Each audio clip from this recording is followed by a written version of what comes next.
qu'est-ce que le storyboard à part une grande bande dessinée au final? La différence avec une bande dessinée quand même pour un storyboard, c'est que l'idée c'est de faire comprendre aux gens autour de toi quels seront les mouvements de caméra, les mouvements de personnages dans les plans.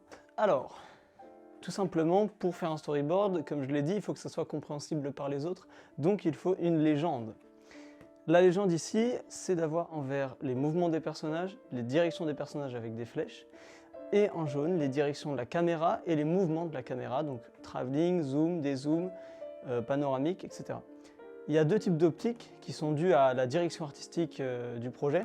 Des optiques courtes focales qui vont avoir un rendu large, grand angle, et des optiques longues focales qui vont avoir un rendu écrasé avec moins de profondeur de champ. On a la vitesse de lecture, ce qui va nous permettre de déterminer à combien de FPS est-ce qu'on filme la scène, pour savoir si on fait des ralentis ou pas sur certaines scènes, et enfin les dialogues qui sont liés au scénario. Ce qu'on fera, c'est que dans le prochain épisode, on parle du scénario, pour que vous puissiez lier un peu tout ça.